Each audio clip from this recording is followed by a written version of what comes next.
10h17, a gente vai mudar de assunto, vai falar também sobre tecnologia logo aqui na abertura do Ligado na Cidade, porque o 5G é uma outra realidade, uma outra experiência que a grande maioria das capitais, né, já está vivendo há algum tempo. Nós estamos aqui com um padrão de atraso em relação a outras cidades grandes também, como Belo Horizonte, Brasília, Porto Alegre, enfim.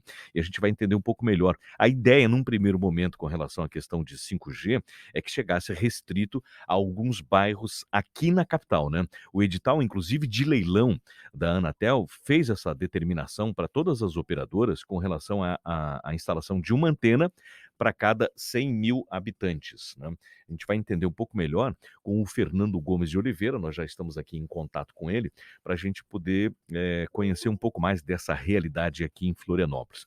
Na prática, como é que isso já está funcionando, como é que está o alcance ou não está. Fernando Gomes de Oliveira já está aqui conosco e ele coordena esses trabalhos na ACAT. Ele é o coordenador do grupo temático da 5G, que é uma nova experiência, é uma nova realidade, não é, Fernando? De tecnologia, de comunicação.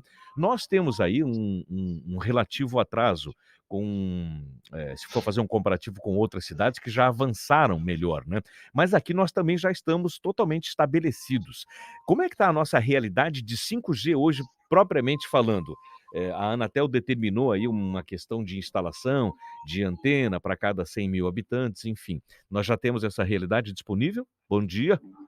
Bom dia, Marcelo. Um prazer estar aqui com você. Igualmente. Já temos, sim, uma realidade bem mais ampla do que a que o edital obrigava as operadoras, né? Hoje, só para você ter uma ideia, nós temos 166 municípios no estado de Santa Catarina que estão liberados para a ativação do 5G. Isso é muito mais do que o esperado para o cronograma previsto do edital. Claro, o município estar liberado para a ativação do 5G não significa que ele terá neste momento, porque depende do investimento e da adequação da infraestrutura das operadoras, que segue um cronograma diferente.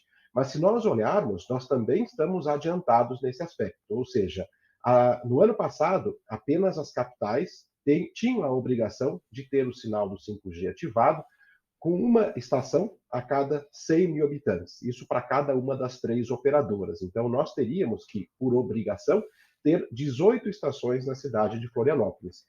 Esse número é muito maior. Nós temos 88 estações divididas entre as 3 operadoras. Claro, nós ainda temos muito o que fazer, né? Ou seja, a infraestrutura ainda tem que chegar a vários locais do município que ainda não tem, mas a gente vê um avanço significativo. Outro município, né, que tinha sido liberado no ano passado, que é Joinville, que era o único que também tinha a obrigação de estar liberado no ano passado, ou seja, eram os municípios acima de 500 mil habitantes, exceto capitais, que já haviam passado por essa liberação, porém, a implantação do 5G estava prevista apenas para 2025, mas o 5G já está disponível em Joinville. E outros 4 municípios já estão com as licenças autorizadas, ou seja, algumas operadoras já pediram licenças para o 5G em outros municípios, como Chapecó, Criciúma, Blumenau. Então, nós temos 6 municípios no estado de Santa Catarina que já têm ou estão em vias de ter o 5G. Certo. Bom, são 10h e 21 minutos. As operadoras certamente não estavam tão preparadas assim para atender essa demanda tão imediatamente. Mas eu queria lhe perguntar o seguinte: nesse contexto de implementação da tecnologia, é possível arriscar alguma previsão de quando deve estar funcionando totalmente aqui na capital, não? Assim, é difícil a gente prever essa implementação. O que a gente vê é que o 5G ele tem características diferentes de características de redes anteriores, como 4G, 3G. Ele não é exatamente para o uso de nós, usuários, de nós com os nossos smartphones. Ele é uma tecnologia que permitirá outros tipos de aplicação, que permitirá a comunicação entre dispositivos. Então, aplicações de cidades inteligentes que fazem uso da tecnologia da internet das coisas, que é a comunicação entre coisas, e não necessariamente entre pessoas, mas sensores que vão analisar tráfego, para verificar ou melhorar a mobilidade urbana, sensores que vão medir qualidade de ar ou qualidade de água, por exemplo, considerando que Florianópolis tem essa característica turística, ou seja, essas aplicações voltadas às cidades inteligentes, elas serão muito ampliadas com a chegada do 5G. Então, a partir do momento em que essas aplicações comecem a existir, nós acreditamos que a rede, por sua vez, também passará por essa expansão. Ou seja, a partir do momento em que a demanda pela rede existir, essa rede naturalmente será expandida, será criada. Bem, são 10h22. Eu estou conversando aqui com o Fernando Gomes de Oliveira. Ele coordena o grupo temático da 5G através da Associação Catarinense de Tecnologia, a ACAT, que está à frente desde o princípio, desde quando essas discussões iniciais, né, começaram a formatar uma nova ideia de tecnologia para que nós pudéssemos também avançar conforme as determinações que foram surgindo, né? As operadoras acabaram sendo pegas de surpresa. Elas sempre dizem que estão surpresas com os movimentos, enfim, mas elas têm sempre todo o arsenal que é necessário para fazer a implantação. Afinal de contas, elas dominam o mercado da comunicação com toda a tecnologia disponível. Dependem, né, obviamente, do governo federal. Ainda, o Fernando, é importante a gente explicar um pouco mais o que é 5G, porque tem muito ouvinte que fica naquela dúvida. O meu aparelho, ele é compatível? É compatível até 4G na sua grande maioria, mas tem muitos modelos que já estão no mercado que funcionam perfeitamente com 5G. De onde surgem as reclamações, mas o meu em Florianópolis não está funcionando. Aqui, quantos pontos exatos nós temos? E detalhe um pouquinho mais para a gente, para fechar aqui, o que é de fato a 5G operando a partir desse momento aqui em Florianópolis. Claro, é importante dizer que realmente o 5G ele traz características muito diferentes em relação às gerações de comunicação móvel anteriores. Então, ele traz, além de mais velocidade, que é o que as operadoras hoje ainda utilizam no seu trabalho de marketing, no seu trabalho comercial, mas ele traz outras duas características muito importantes, que é a quantidade de dispositivos conectados, ou seja, a gente multiplica por 1000. Por isso é que eu digo que a internet das coisas, os sensores, eles serão muito mais habilitados com 5G do que com gerações anteriores, porque a gente passa de milhares de dispositivos por quilômetro quadrado para milhões de dispositivos conectados simultaneamente. E um terceiro ponto que forma esse tripé tecnológico do 5G é justamente a criticidade da rede, ou seja, é uma rede que permite aplicações de missão crítica. O que isso significa? É uma rede que tem baixíssima latência, ou seja, o tempo de resposta da rede é muito baixo e que permite uma disponibilidade muito maior. Então, aplicações voltadas à segurança pública, à saúde, aos futuros carros autônomos passam a ser viáveis com o 5G, como não eram com as gerações anteriores. Em Santa Catarina, o que a gente vê? Nós vemos aí uma discrepância entre estações entre as três operadoras, ou seja, a gente vê duas operadoras muito mais presentes no centro do município e uma terceira operadora com uma rede um pouco mais ampla em outras regiões no norte, além do centro. Então, essa é a grande dificuldade.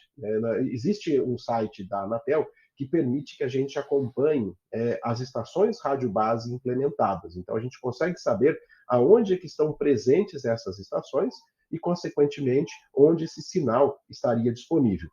Convém ressaltar que nós estamos iniciando um trabalho em Florianópolis, junto com a Prefeitura Municipal de Florianópolis, com a Universidade Federal de Santa Catarina, na criação de um Living Lab, como nós chamamos, um laboratório vivo, onde ali nós testaremos, validaremos aplicações voltadas à solução de problemas urbanos, pensando nos problemas de Florianópolis. Então, existem alguns eixos temáticos que foram definidos pela Prefeitura.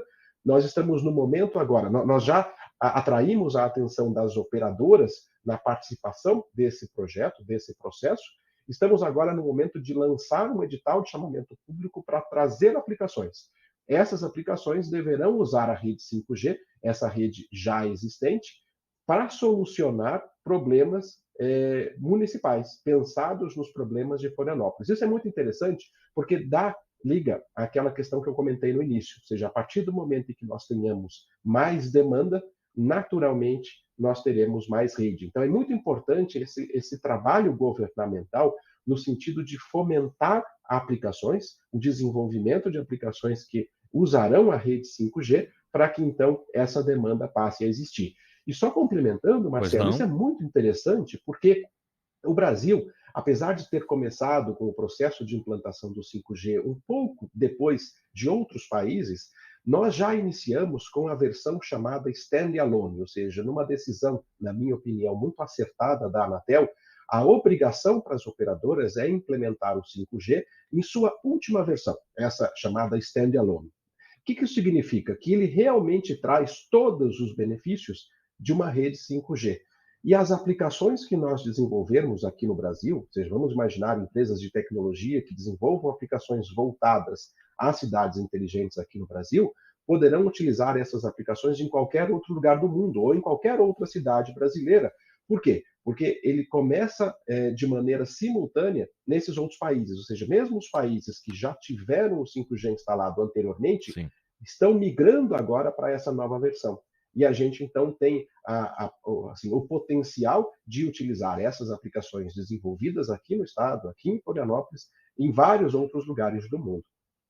Muito bem, a gente conversou aqui com o Fernando Gomes de Oliveira, que trouxe detalhes importantes, né, de como que está o avanço da implementação e do funcionamento, né, neste momento da 5G, que ainda não está totalmente em operação, mas já avançou significativamente. Fernando, muito obrigado pelas informações, um bom dia, boa semana. Bom dia, obrigado a você, Marcelo. Até logo.